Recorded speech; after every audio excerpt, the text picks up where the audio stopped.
Have historians now got it right on the identity of the Bible's most vengeful villains, the Pharaoh of the Exodus? Let's find out in this video. Welcome back to Ancient Insight, everyone. Remember to like this video and let us know your thoughts in the comment section. In their extensive coverage of the Bible history and the search for sacred texts, National Geographic explores notable biblical figures and characters. This video is inspired by their series People in the Bible. In this video, we'll continue to look at the identity of the Egyptian king who was the principal villain of the Exodus story. Unlike the Pharaoh who knew Joseph, the Pharaoh of Moses is cruel and vindictive.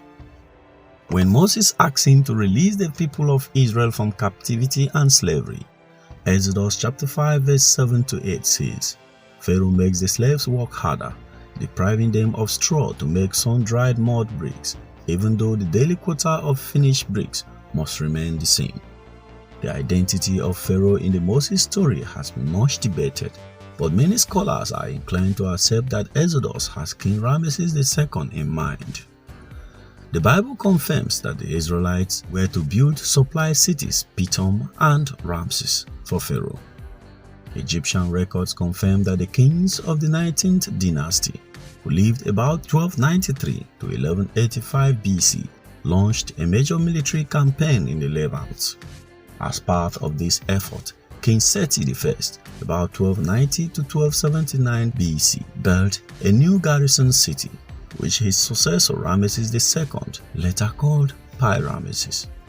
Ramesses II also built a second city dedicated to his personal patron, Atum, called Pa-Atum. These two cities are quite possibly the biblical Ramses and Pithom.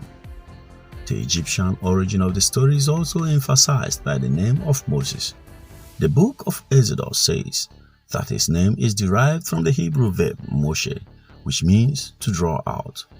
However, Mos and Moses is also a very common Egyptian patronymic, as in Thutmoses, meaning the son of Thoth. And finally, the very first reference to Israel appears on the victory stela of Pharaoh Meneptah, one of Ramesses' sons. This monument is dated around 1207 BC, which suggests that the Exodus story must be set in a time period prior to the reign of Meneptah, possibly between 1280 and 1220 BC. No record of Exodus has been found in any Egyptian tablet, but that is not unusual. The new dynasty was not in the habit of recording its defeats. On the other hand, there are ample records of Semitic immigrant workers in Egypt, who may have drifted back to Syria or Canaan in the 13th century for a variety of reasons, including perhaps Ramesses' harsh policies of conscripting labor. So, which pharaoh do you think is the principal villain of the Exodus? Ramesses, Meneptah, Akhenaten, Seti I, or any other pharaoh? Let me know your thoughts in the comment section. Remember to like this video and share with friends on social media. Don't forget to subscribe if you haven't done so already. You may equally click on the playlist here for more biblical archaeology stories. Thank you very much for watching.